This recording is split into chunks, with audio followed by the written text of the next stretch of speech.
In the summer of 2014, Total Slaughter will actually have a TV show made up of 8 top-tier elite battle rappers, all to compete in a tournament to determine who is the best in the world. And the great part is, nobody had to walk for some cheesecake in the middle of the night to do it. Yeah, that was bad, boy. But so much happened on this 4-part series of a reality TV show. And outside of the chokes, and please believe me, there were a lot of chokes, the battles in the house were pretty dope. And at the very end of this tournament that they will have, it will all culminate into one big event. The Lux team versus Mook team will go on and face each other at Total Slaughter, which will eventually have an epic rematch that happened on Smack TV of Lux versus Mook and the main event of Joe Budden versus Hollow the Don. And with all that being said, Total Slaughter would be an epic fail. Total Slaughter was an epic fail of match proportions. Why? Because of the actual Total Slaughter event. There was no replayable battles on that card at all, outside of maybe Murder Moose performance versus Lux, which he actually caught a body on Lux. And that wasn't even the biggest news coming out of that event, because Daylight decided to wear a Spawn costume and strip down to his boxers. Yeah. Not to mention Joe Budden rage quit and decided to just stop battling after the crowd wouldn't stop booing him in the third round of the battle. So, yeah, that happened too. I think Total Slaughter could have been way better, to where Eminem would have wanted to continue to do these type of events in the future. So now we're going to do how Eminem and Slaughterhouse Total Slaughter event could have been better. I want to first address the road to Total Slaughter, the TV show I alluded to earlier. A major issue I had personally about the TV series and the tournament that happened in the house is all the damn choking. And I'm not talking about the Hatua girl. There was a lot of choking going on. And that's because the battlers didn't have a lot of prep time. Extend the time the battlers are in the house to, instead of maybe a day or so, make it a couple weeks, to where you're giving battlers at least 2-3 days to prepare. I know that's asking a lot, but I think Eminem and Slaughterhouse, I think they got a little bit of bread to where you can at least have them be there at worst a week or a week and a half to 2 weeks. I think that could have worked out. And plus you'll get a lot of more great content, because these battle rappers, they are first entertainers. So that's the first thing. I would have extended the time the battlers are in the house to at least a week and a half to 2 weeks, to give them more time to prepare for these battles in this tournament. The second thing is, I am not going to do Team Mook versus Team Lux. Why? Because Lux versus Mook is not going to battle. If you're going to do Lux versus Mook, you should only do it on the world's most respected league, which is URL. And since URL is not a part of this, then we're not doing that. Instead, I got some other ideas for those two gentlemen, which we'll talk about a little bit later. So what are the teams if it's not Lux versus Mook? Well, it's really elementary. It's quite simple. The Midwest/West Coast versus the East Coast. You have the East Coast battlers face each other on one bracket, have the Midwest to West Coast battlers face each other on another bracket, to whoever wins outside the Midwest West Coast region, whoever wins outside the East Coast region, meeting up at the Total Slaughter event. Also, I have to change up the lineup a little bit. Arsenal will not be in the tournament. So therefore, it will be Daylight, Verb, Marv, Diz, Rex, Core, Math, Big T. Yes, Rex is actually part of the original lineup. But just like they did on the Road to Total Slaughter on the very first episode, we're going to actually have Rex have a surprise, which is he's bringing in his brother K-Shine in the house, to where K-Shine gets to pick who he gets to face to potentially be in the tournament. And of course, K-Shine would have picked Big T, getting his rematch from a year prior, to where Big T whooped on K-Shine on the URL at Gnome 3. And I believe at this particular time, Shine was just a little bit better of a battler than Big T. So it's Big T that has to spend his time on that couch. That nigga be balled up on the love seat. His bones hurting. So now, with that being said, what are the matchups for the East Coast? Well, it's Rex versus Core and Shine versus Math. On the Midwest to West Coast region, we have Daylight versus Verb and Marv versus Diz. Now, with all that being said, now I'm going to go to who I think would have won these battles. Let's go to the West Coast. Daylight versus Verb is a battle that would eventually happen a couple months later on Guerrilla Warfare. Shout out to Gracie. You will notice that Verb started to do something that Daylight started in the summer of 2014. And Daylight just does it better because he created it, which is the should I keep it going flow. Daylight in this particular space, I think punchlining would have been more effective. So I got Daylight advancing in this tournament, getting past Verb. Next, we got Marv versus Diz.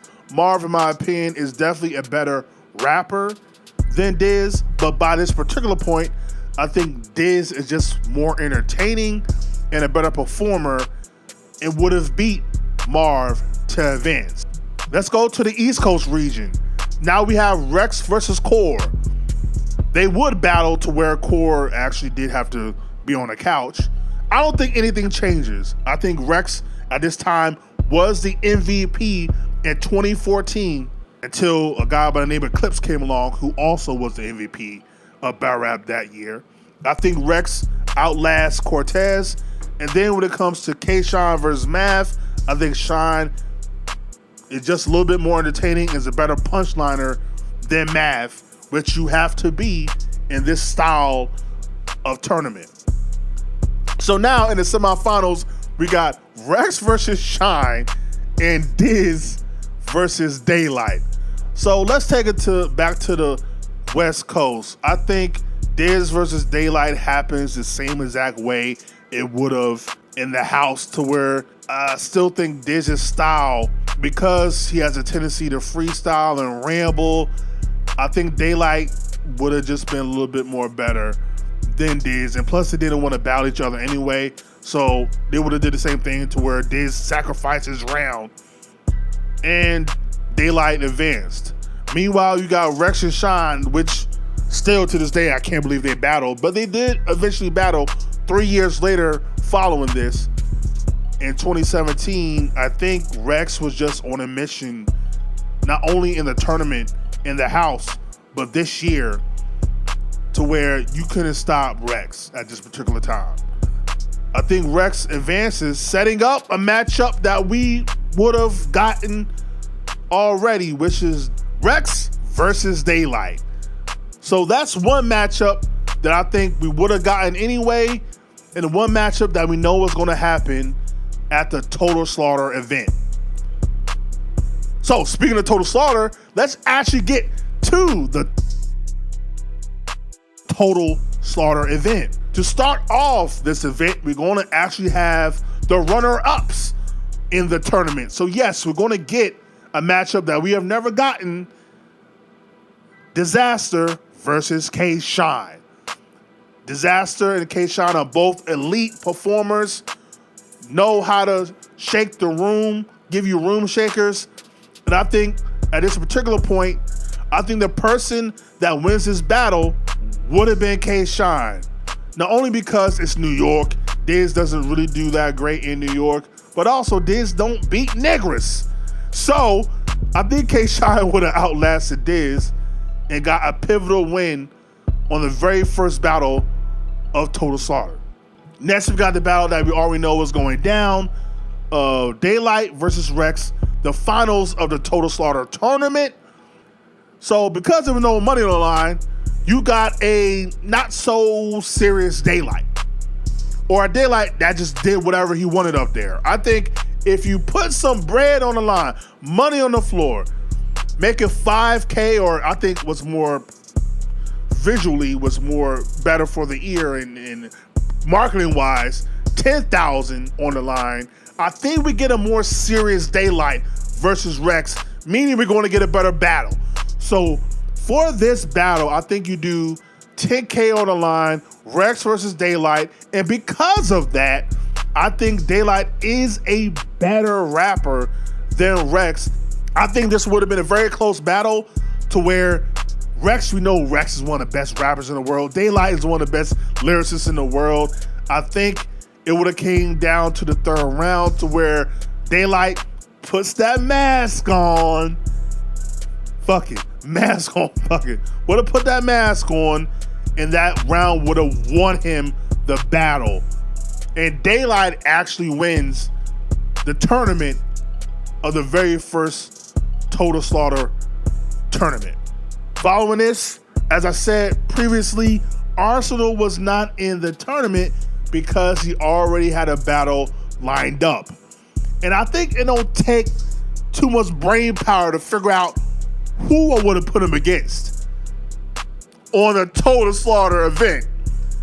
Arsenal goes on to face his New Jersey native for who is the king of, and is marketed as who is the king of Jersey. Arsenal versus Joe Budden. They already have a history together. There already is beef there, pause. You can easily build this up. You can easily have Arsenal and Joe Budden promote this as a mega fight that it is and could have been. And when the actual event goes down, I think Arsenal beats Joe Budden very clear. Because even though Joe Budden is probably one of the most underrated lyricists in hip-hop, Arsenal is one of the GOATs when it comes to battle rap. And I think he would have, just off performance alone, would have beaten Joe Budden without even having to really be lyrical. I think Arsenal beats Joe Budden on that battle rap stage. Next, we got a matchup that it definitely could be the main event of the night. As I stated before, Murder Mook is not facing Loaded Lux. No. He's going to face someone else who is definitely by this point considered a GOAT of battle rap.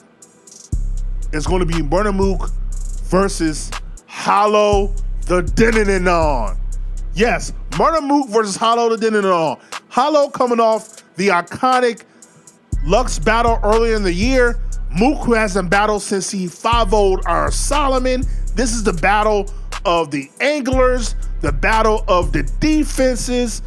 I think this battle definitely could have been a dope battle to see during this particular time.